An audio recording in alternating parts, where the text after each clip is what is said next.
Hello everyone, this is Mikey Garcia, World Champion, and you are listening to Boxing Ground Podcast.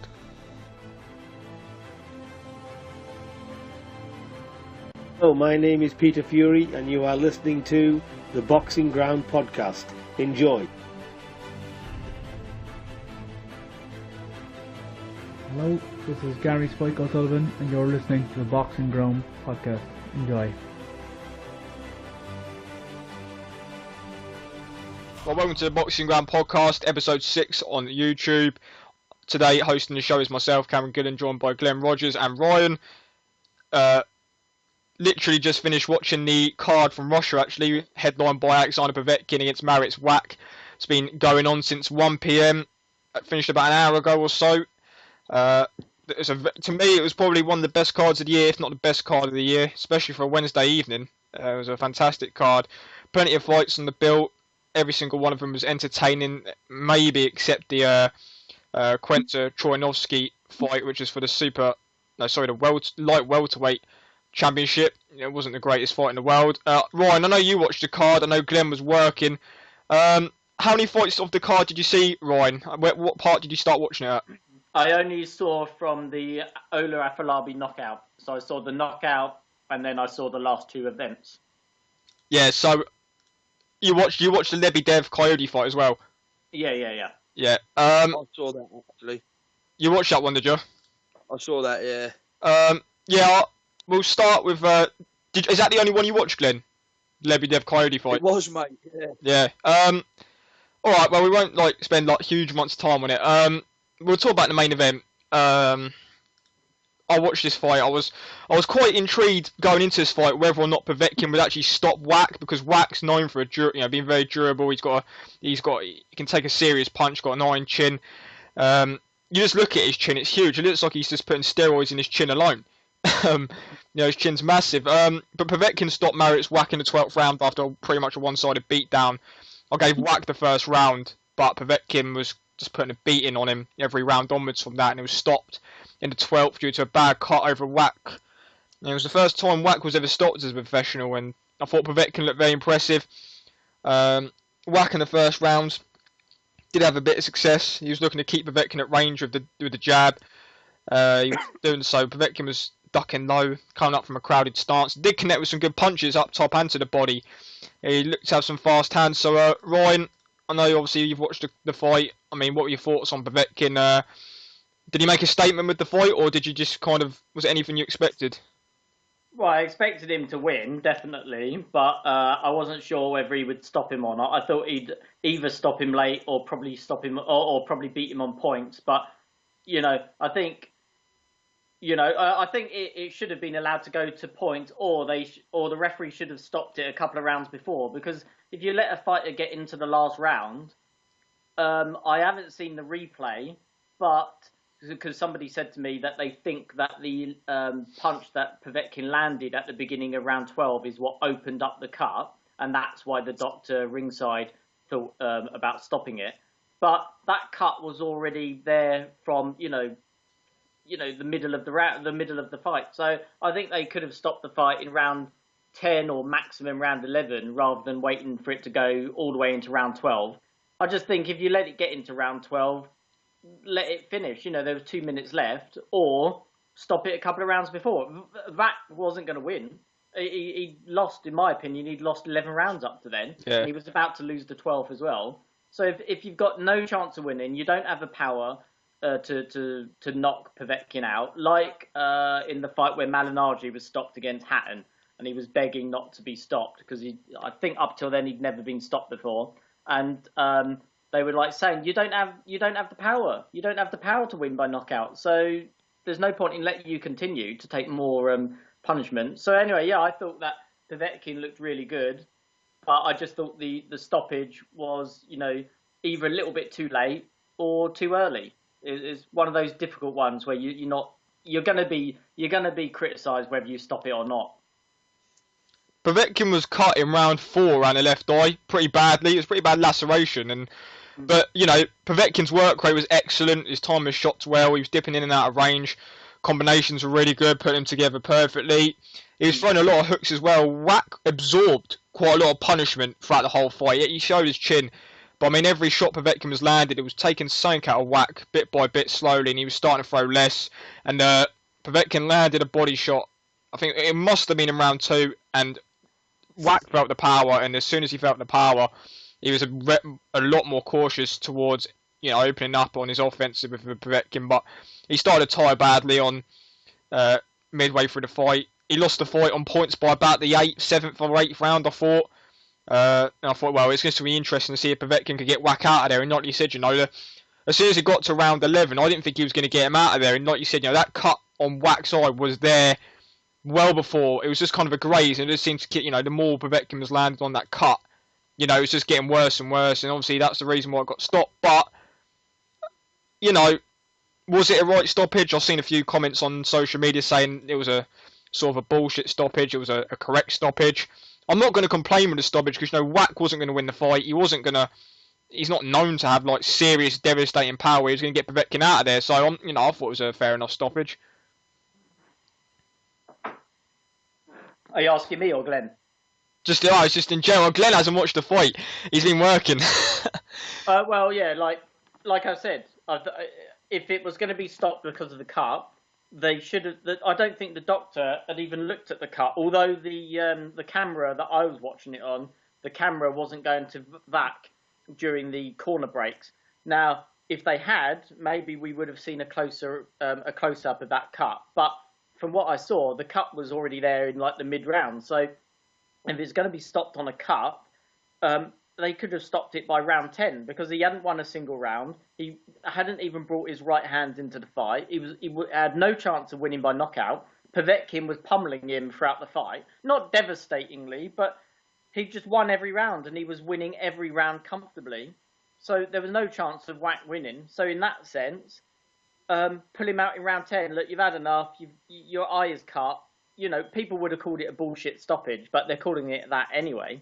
But if you let a guy get into, the first minute into round 12, so you've got 2 minutes left, let him finish the fight. Boxers like to finish fights because it's, one less stoppage loss on their record. Some, fighters like Johnny Tapia and do you remember when Wayne McCulloch lost to Oscar Larios in their second fight? He was begging the doctor not to pull him out of the fight. He was going, please, no, because that was the first time he'd ever been stopped. So guys like Wach, he would have liked to have finished that fight with 2 losses, none by stoppage on his record, and the ref has taken that away. But like I said, if you want to stop it because of the cut, do it in round 10 or between rounds or whatever. Not let him just get right to the end and then pull him out. Glenn, I know you haven't watched the fight, but you can you'll be able to kind of emphasise where I'm coming from this. And obviously, Wach was before he fought Povetkin, he's never been stopped. Obviously, he had one loss against Vladimir Klitschko, which was, it wasn't even competitive. Klitschko just outboxed him every round. But can you kind of see where, I know you haven't seen the fight, but basically, Wach just got stopped basically because of how bad the cut was. He was losing the fight. He didn't like he had anything, well, he didn't really have anything to kind of throw at Povetkin to win the fight. So, but at the end of the day, he could have got let go on for, a few more minutes and he wouldn't have got stopped. And obviously, he could have looked back and said, and he still never got stopped. And obviously, in a few years ago, I went the distance with Povetkin when he was blowing everyone out. So, I mean, what are your kind of feelings on someone getting stopped for basically, for a cut in the last few minutes when really they're not badly hurt? They're just getting they're just getting beat down and they just stop the fight basically because of that reason. I don't know. It's a really tough one because they're prize fighters. It's what they do for a living, and they're proud men. But he might want to look back and say that he went the distance with Povetkin when he was blowing everyone away, like you say. But it's a real tough one because I don't think unnecessary punishment is good to see for anyone. And if he, like you say, he didn't have the power to come back and win the fight, so why watch him take a pummeling from another heavyweight? It's unnecessary, really. But it's a tough one, isn't it? I suppose. I always think it's harsh if they get stopped if they could finish without any detriment to their health. Yeah, I understand your point. Yeah, like, Wach was not going to win the fight. He was tiring mid-round as well. He was just tired. He was not throwing anything. He was just using his jab. He wasn't even connecting the jab. He was just using it as a kind of trying to keep Povetkin at range and using it as a feeling out sort of punch. It wasn't landing or anything. And then Povetkin was just landing every shot and every round. He was just connecting more and more, and he was outworking him. He was landing like 4 shots to Wach's 1, if that. It was just a demolition job, to be fair. And like you said, if someone's getting beaten up in the last round, then why let him continue? I think referees are funny. Sometimes referees baffle me anyway. I mean, I watched the Lebedev fight, and like, is it Coyote, if I'm saying his name properly? Yeah, Latif Coyote. Latif Coyote, that's it. He was clearly never going to win that after the first couple of knockdowns, and the referee waved him back on again, and I was thinking that was pretty pointless. You could tell he weren't going to get up and win that, for God's sake, Yeah, It's all subjective, I suppose, but I think especially more so with the heavyweights, you have to stop them taking punishment if possible, because you've got, big 17, 18 stone geezers smashing your face in. If you've got no chance of winning the fight, it's unnecessary and it's unhealthy.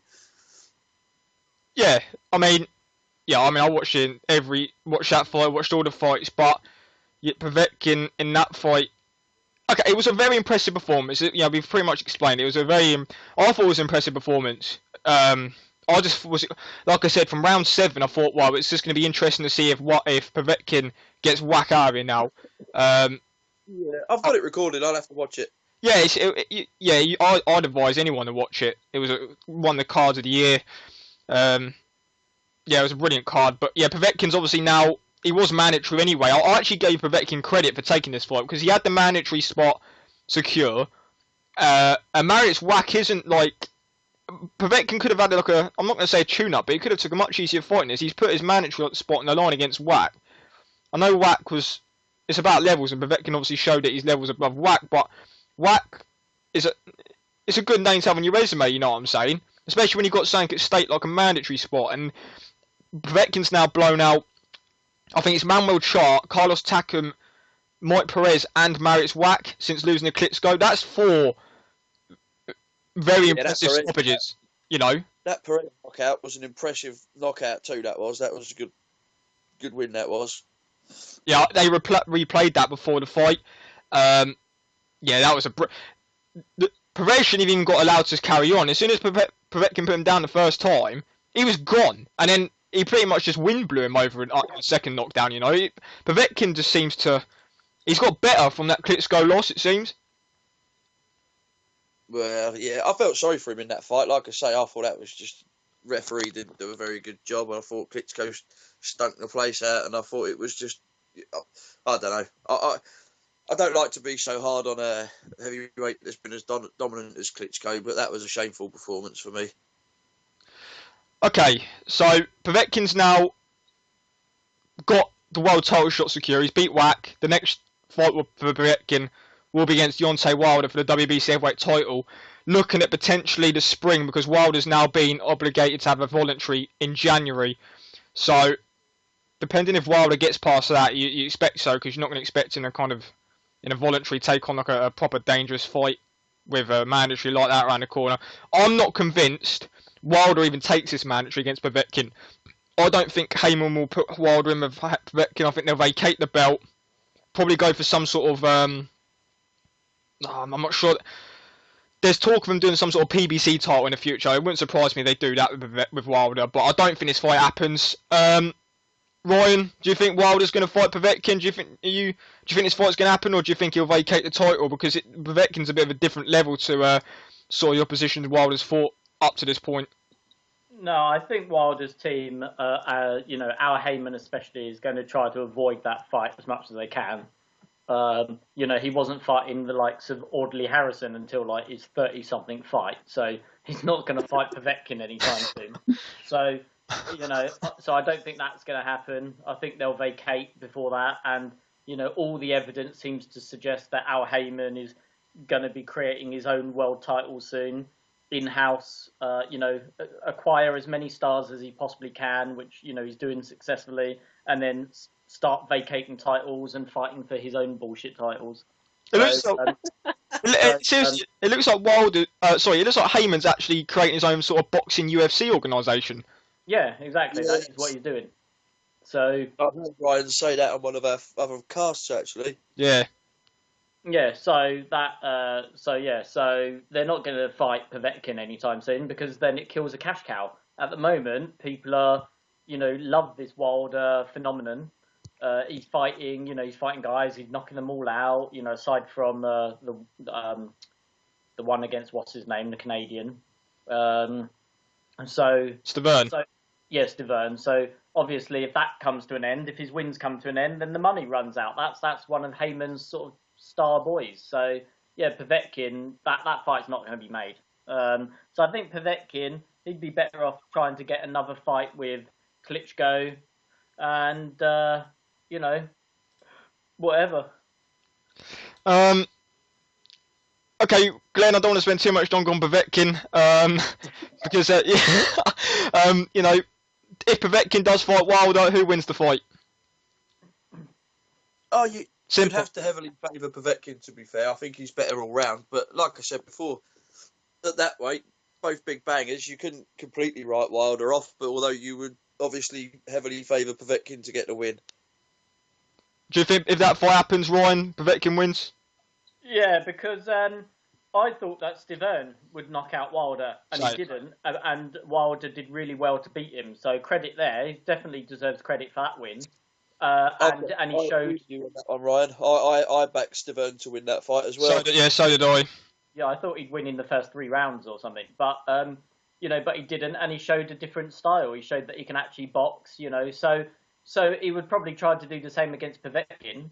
But just look at what Povetkin did tonight against the much bigger Wach. He was belting him from round 1 all the way to the end. So and Povetkin also has a good chin. He's also fought much higher quality of opposition. He had a brilliant amateur career. So no, I don't think that Wilder does win that one, and I can't see him knocking out Povetkin either. Yeah, I'm in agreement with that. I think Povetkin wins. I think he's all round just a better fighter than Wilder, even power-wise. I know Wilder's got some power, but who's he really knocked out? But when we're talking about power, Povetkin's knocked out, Char, Takam, Perez, and now Wach. Well, he's not knocked Wach out, but he's stopped these guys. And obviously, Wilder's best win is the only fight he's not actually stopped an opponent. So, yeah. We're basing it on real facts. And obviously, Povetkin's much better technically as well. So, yeah, I think Povetkin gets him out of there. Yeah, I think the whole thing is as well. I think Povetkin's more powerful with his, if you can make sense of this, with his normal boxing skills. Like he's just a straight right. He's far more devastating than Wilder would have to catch him with a big punch that's come out of nowhere. Whereas Povetkin, it's a stiff jab. It's all his punches are hard without putting everything into them. He's just I think he's a more natural, bigger puncher than Wilder. It's technique as well, isn't it? Wilder's very sloppy with it. He kind of just throws his entire body weight into his punches, whereas Povetkin's... That's what I mean, yeah. He keeps his technique with it, Povetkin as well. He keeps tidy with it. Povetkin's technique, power comes from his technique as well. He's also got fast hands as well, Povetkin, which is a factor. He throws a lot of flurry of punches, but... it's going to be interesting to see if that happens, that fight, Povetkin-Wilder. But yeah, we're all picking Povetkin to win that. Okay, in the co-main event, Glenn actually watched this fight. Denis Lebedev, the cruiserweight WBA champion, stopped Latif Coyote. Let's be fair, was a pretty one-sided beatdown. Obviously, the first 6 rounds or so was, just Lebedev outboxing Coyote. It wasn't really competitive, and obviously Lebedev eventually got him out of there. But I thought the fight could have been stopped a bit earlier than it was. I thought Coyote... Well, obviously, Coyote was kind of signaling that he wasn't hurt or anything, but Lebedev was clearly going to get him out of there. I thought, the second time he should have got stopped. But Lebedev, again, impressive performance. Definitely one of the best cruiserweights, maybe even the best out of the sort of punches as well. Glenn, obviously, you've seen this fight. What were your thoughts on Lebedev? I know Lebedev's been around for quite a long time now, it seems. He's been champion for a while. What are your thoughts on the performance? I was quite impressed. I mean, he obviously needs to be a good boxer because I don't think he's going to be getting any modelling contracts anytime soon. So he needs to stick with his boxing. But no, I thought he was. To be honest, I actually said to my embarrassingly, actually now looking back, I was watching it at the time, and as you know, my daughter boxes, and she was sat, and I said, "Oh, God, he could do something there. You know, he's taller, good reach advantage in that," and then he got absolutely whooped. So I thought I was actually, to be fair, I was quite impressed by Lebedev tonight, to be honest. Yeah, he was. Yeah, I've seen a lot of people doubt Lebedev, to be honest. And if there was any doubts, Lebedev kind of addressed them, you know, in his classic style of knocking out previous opponents. You know, he knocked him out. I'm not sure. Yeah, he looked good. Yeah, he did. I mean, what are your thoughts, Ryan? I know, obviously, he got him out of there. Lebedev's now 35, so no idea how long he can go on for. But at the minute, he's still looking very impressive. And obviously, he's one of the sort of better veterans, so to speak, in the cruiserweight division. I mean, what are your thoughts on Denis Lebedev?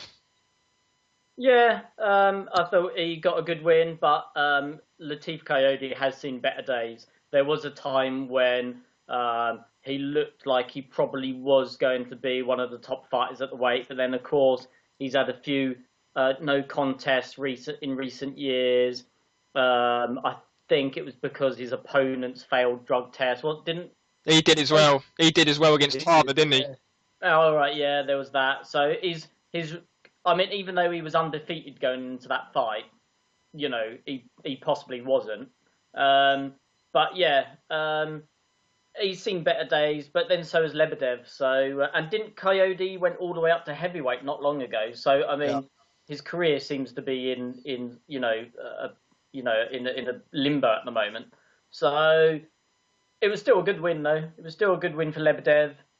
It didn't look like he was going to stop him in those mid rounds, and then he got those knockdowns in round 8, I think it was, and eventually stopped him. But like you, I thought the referee could have stopped it after, like, who was it, Steve Smoger, I think? Yeah. He could have stopped it after, like, the second knockdown. Yeah, second knockdown. I thought he could have stopped that. Yeah, I mean, he was holding him up. And he gave him a slow count as well. So he gave him every opportunity. But Steve Smoger is becoming a worse and worse referee. He's becoming a bit senile now, I think. So yeah. But yeah, good win. But both of them were, both of them are past their best. Lebedev less so. But it's just a shame that Lebedev hasn't been able to secure those big fights since his controversial loss to Marco Huck. Yeah. All the cruiserweights have now been beaten.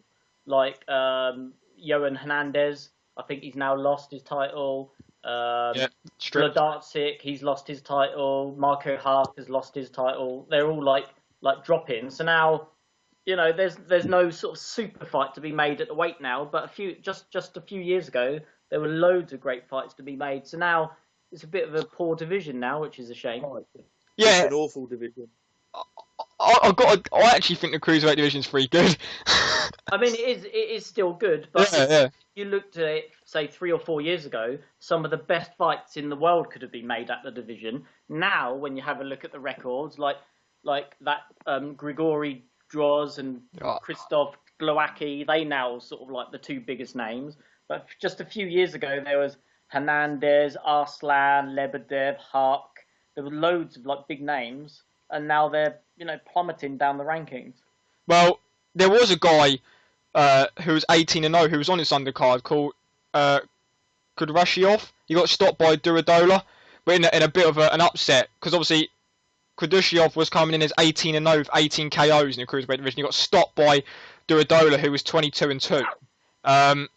Bit of an upset because Duradola stopped. Obviously, Kudryashov was actually in 9 for a world title. He was ranked number 3. I think it was in WBC, number 4 in the WBA. So he's no longer up there. He got stopped on the undercard. But the cruiserweight division, not gonna lie, I am a big fan of the cruiserweight division. I just think, you've got guys like Alexander Usyk. I think he's an absolute monster. He's going to be the man in that division eventually. Glowacki, who stopped Huck, looks impressive. Isn't he regarded as the number 1 at that weight? Who? Glowacki? Glowacki. Well, let's be honest. Marco Huck was regarded as the best in that division before he lost, right? Correct? I would say so, yeah. Yeah, so Glowacki's just beaten the man, so to speak, so potentially he's probably got the right to say that. If you beat the man, you are the man. Yeah. Did anyone think? I don't know if anyone's seen it, but did anyone see Povetkin against Huck a few years ago? Yeah. Did you think Huck beat Povetkin? Well, I thought it was close. It could have been a draw, maybe. I think I think Povetkin probably did edge it, but yeah, it was really close. Huck could have been given it, I suppose. Yeah. I know the undercard. I mean, obviously, Glenn didn't watch the thing. I know we haven't all. Well, I've seen the entire undercard. That Cesar Quincer, it was 48-0. Was looking to tie the great TBE's record of 49-0 in this fight. It was a bit ridiculous, to be fair. He lost his title. He lost his undefeated record. Yeah, the IBF light welterweight champion he was, and he lost his title to. Oh, I forgot the guy's name. That's the one, yeah, Troyanovsky. Very bit of a dull fight, to be honest. Troyanovsky was just outboxing him, to be fair. He was just on the move. He was just being really. Quince was just on the back foot, and it was a pretty weird stoppage. I don't know if anyone's seen it, but Troyanovsky was coming in with a punch. Quince kind of lifting him up, fell backwards, and Troyanovsky kind of fell on top of him, and it looked like he kneed him in the face. And Quince kind of got up and said, "I don't want to continue after that." Kind of signal to an eye injury. The fight got waved off, and they ruled it as Troyanovsky getting a TKO victory over him, which is a bit of a weird finish. But Quince is no longer the champion, and Troyanovsky is now the IBF and IBO light welterweight champion. But I can't see any of them two even beating guys like Crawford or anything like that in the division. So, it's going to be interesting to see where they go. Olu Afolabi, this was the highlight of the night. He beat. Who did he beat? Shagayev. He actually stopped. Shagayev. Yeah, he beat Shagayev. And he had a good start, Shagayev. He was coming out quite. He was throwing bombs in one of the rounds, and obviously Afolabi ended up stopping him. And let's be honest, it wasn't just a stoppage. He put him flat out, didn't he? He face first. He put Shagayev on the floor. So Afolabi. Another big win, now the IBO Cruiserweight champion. Did you watch that? Is that one of the fights you watched, Ryan? I saw the last round, that was it. But yeah, that Shakiev, he is pretty good. I think he was undefeated, or he'd lost once or something ages ago. He lost one fight before this one. Yeah, and he was a former European champ, former title contender. That's it. He lost to Vlodarczyk, who's one of the best cruiserweights of his era. But good win for Olu Afolabi because he's the nearly man of boxing. He's always so close, but always so far away. He challenged Huck 3 times, losing each time by the closest of margins. He's also last time out he fought that Victor Argentina, and some people say he should have been given that one. So he's one of those guys who he can keep getting title fights, but he just loses them by the smallest of margins. But he's now got a fairly decent title in the IBO. But more so than that, he's put his name out there for another title shot. He'll probably get one next. He will. Yeah. Yeah, because obviously beating Shagayev is arguably, it's a good enough to win to get another shot. Maybe he'll get Ramirez again. You never know. But yeah, I'd definitely say he's worthy of another shot. Obviously Tony Bellew looks like he's in line for a shot at the title. So, and Afolabi beating Shagayev is a much better win than what Bellew's done at cruiserweight so far. And that's no disrespect to Tony Bellew, but beating Shagayev was very impressive for Afolabi. I didn't think Afolabi was going to win the fight before it. No, nor did I. So, I was over the moon for him when he won that fight. I was just, so hopefully he gets a shot in the future. But overall, I thought it was a very good card. Good 5 hours worth of watching. I thoroughly enjoyed watching that card, and I learned a bit more about some of those fighters in that card. So let's talk about the fights this weekend that's happening. Obviously, you've got Tim Bradley fighting Brandon Rios. I'm not sure if this is for the title. I've heard a lot of rumours saying the WBO is not going to sanction it for the title, and I'm hearing rumours that it is for the title. So if any of you two know if it's for the title or not, can you clarify? Because I'm hearing rumours that it's not. Which one's that? Tim Bradley? And Rios, yeah, I'm hearing rumours that WBO aren't going to put their title on the line. Well, I mean, all I know is that BoxRec says it is on the line. Yeah, that's what I mean. But I'm hearing rumours that it isn't. Yeah, it's exactly that. BoxRec saying that it's for the WBO World Welterweight title. So why has it didn't belong to Mayweather before, did it? Oh, Mayweather took it for Pacquiao, yeah. Mayweather won off Pacquiao. He vacated, or I think the WBO stripped him, and then Tim Bradley beat Jesse Vargas for the vacant title. And basically Saddam Ali should have got the shot next, but the Top Rank made Brandon Rios against Bradley, but Saddam Ali has apparently refused to step aside, so the belt won't be on the line. I'm hearing. Right. But let's be honest, the WBO is you're either Top Rank or you're against us. You know, if you're not in a Top Rank stable, they're not going to try and force you straight away into a shot for that title because Top Rank is Top Rank's belt. So Tim Bradley will be fighting Brandon Rios this weekend, whether for the title or not. Not really interested in this fight, to be fair. I can't see anything but a Bradley decision victory. Bradley's obviously the much better boxer. Rios, he's just a slugger. You know, I think Bradley will probably box his head off unless Bradley decides to get into a stupid war like he tends to get into, and Brandon Rios lands something. You never know. It can only take one punch in boxing. But Ryan, who are you going for in this fight? Bradley, Rios? Yeah, Rios, Bradley by decision, easy. Rios won't have a chance to win because Rios, he's one of the poorest of all the well-known boxers out there. He doesn't have any skill really. He does have a very good chin though, so he is resilient. He will last the distance unless, as the years go by, a bit like Chavez Jr., maybe he'll end up getting stopped late on in his career because his heart's gone and he's just lost it. But at the moment, it looks like he can still make the distance. He's got good stamina and all that, but he just doesn't have enough skill. And unlike someone like, say, Provodnikov, he is just a really poor brawler. He doesn't pressure well. He doesn't go to the body well. He doesn't do anything well that, say, a brawler or a swarmer would do well. So whereas Provodnikov gave Bradley a lot of problems, I don't think Rios will give him a lot of problems. I don't think he's as good as, say, Provodnikov or fighters like that. I'm a Provodnikov fanboy, and Rios is no way going to be able to pressure Bradley like Provodnikov can. And Provodnikov's more powerful than Rios. So, in my opinion, Provodnikov gave Bradley hell. I think Bradley was even saying he was pissing blood and he had slurred speech for about a month after that fight.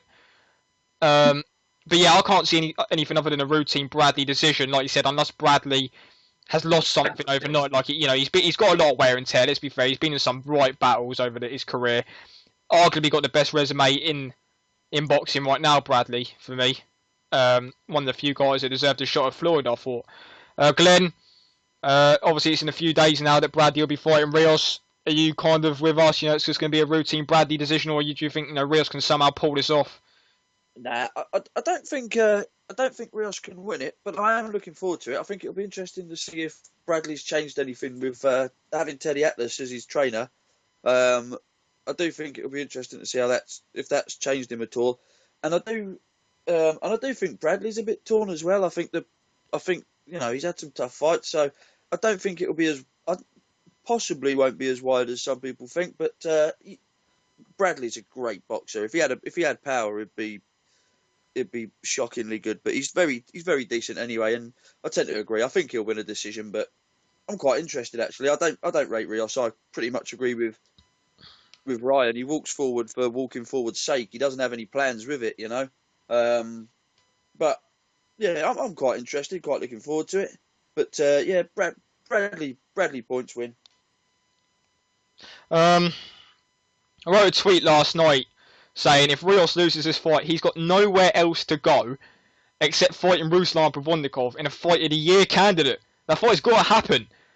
Who would not want to see that fight? I know they're not technically great fighters, but let's be fair, you put Rios and Provodnikov in a ring, you're going to get nothing but absolute war. Don't bother putting a ring up, just stick him in a phone box. Oh, exactly. That fight, I'll stay up until 4 o'clock to watch that fight. And Provodnikov would probably stop Rios, to be fair. Yeah, definitely. But yeah, I think Bradley will win that fight decision. Then hopefully we maybe potentially get him in with Brook next year.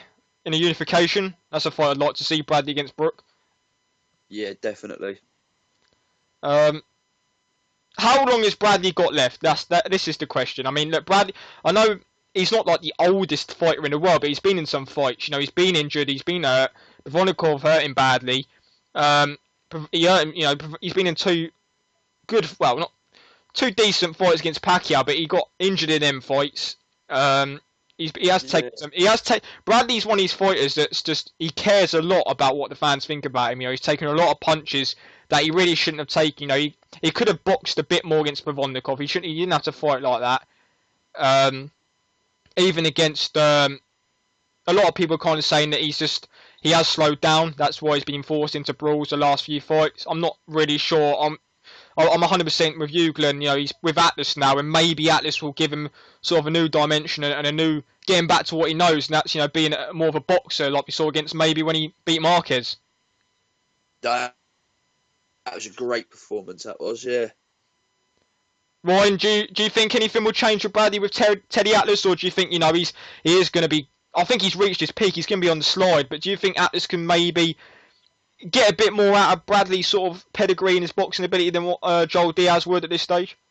Well, but it's doubtful. He's 32, and he's now already in the last couple of fights. You know, he's lost and he's drawn. Although some people say that the draw should have been a win, and of course he probably lost to Pacquiao in their first fight. He's just on a downslide now, and against Provodnikov he struggled.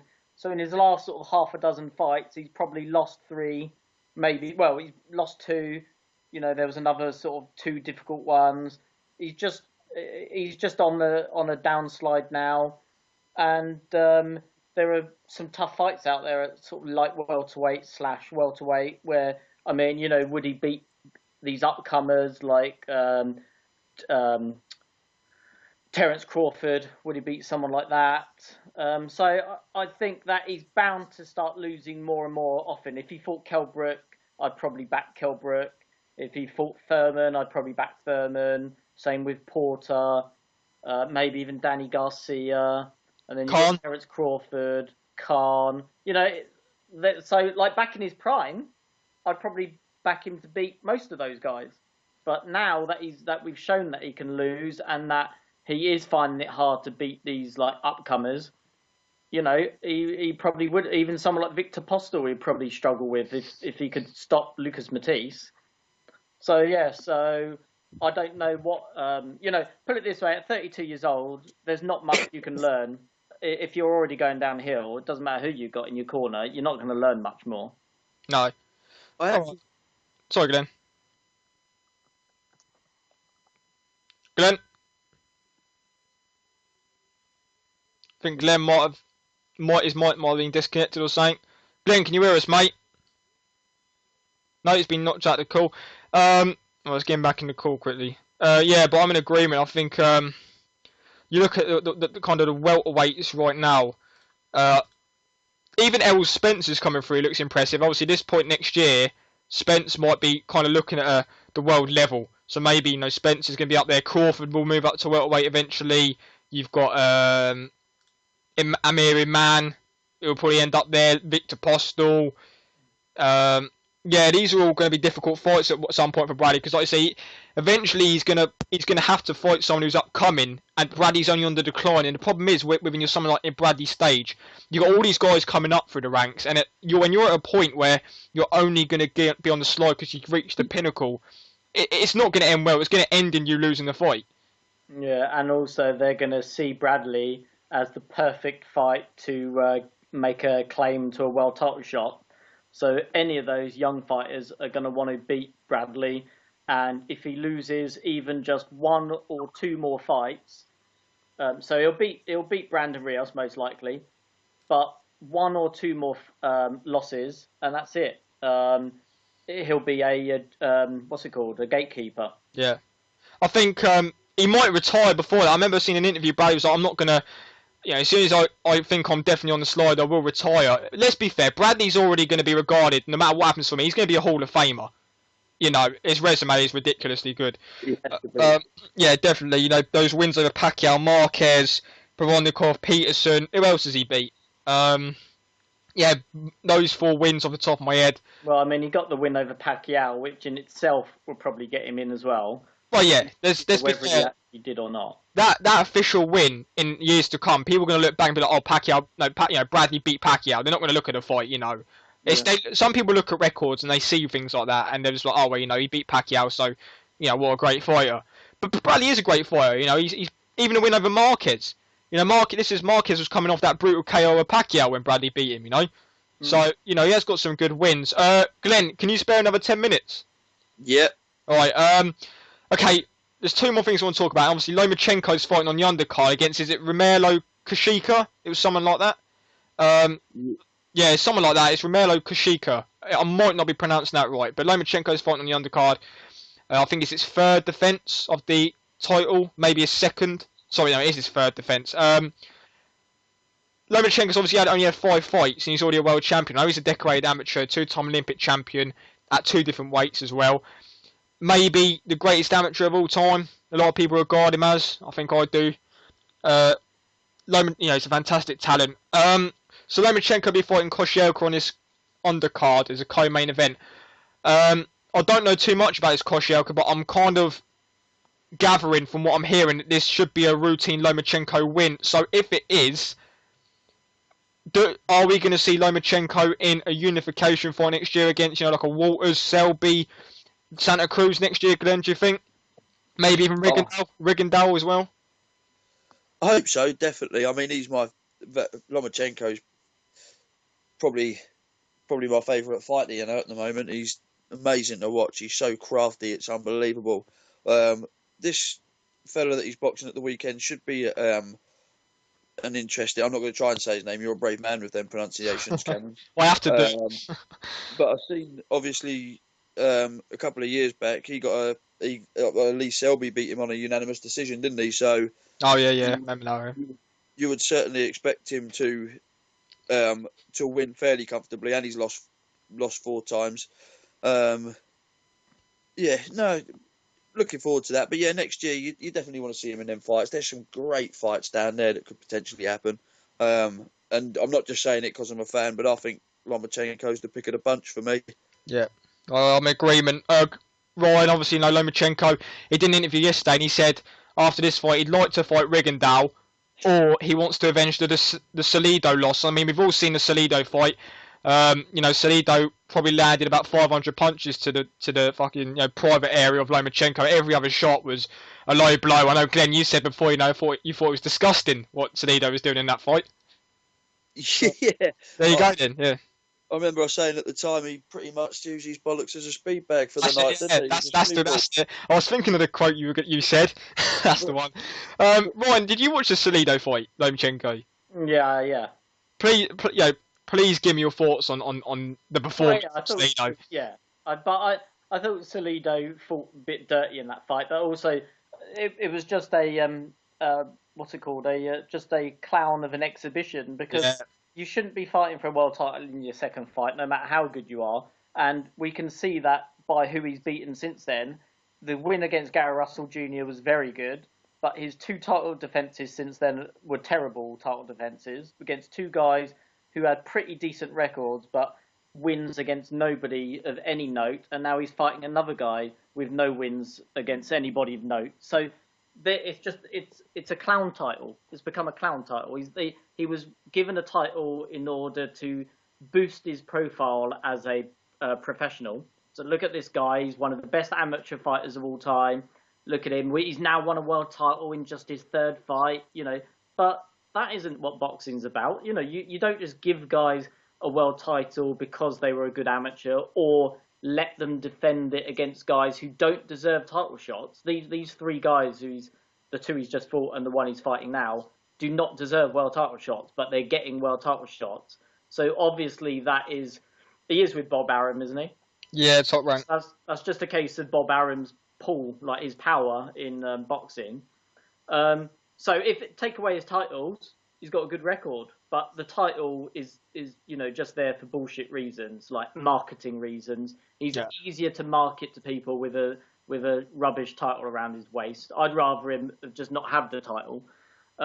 But yeah, arguably he's already 5-0, and but like I said, he shouldn't have been fighting Salido in his second fight anyway. If he was fighting him in, say, his sixth fight, he'd probably beat him. I think like the naivety, the fact that Salido was one of the best fighters at the time, all of these things counted against him. If he'd been brought up properly, and don't forget he's also still young. He's like 27 or something.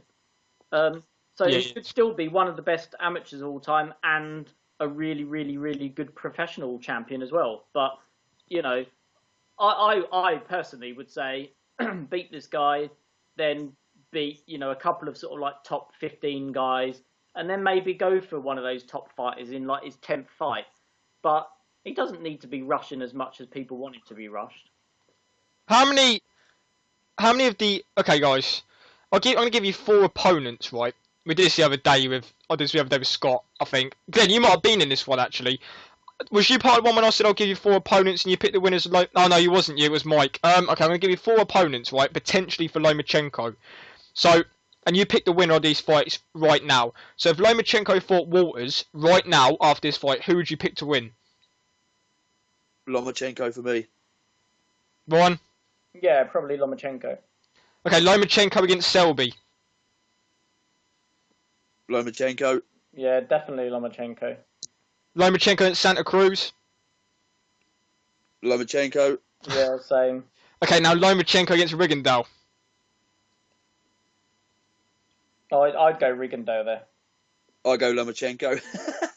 I think, but like the point I was making a minute ago about the world champion thing, like that might contradict it, but it doesn't, because what I was saying is essentially that he's shown as a professional that he can use that great skill that he had as an amateur at pro level the same way Rigondeaux can.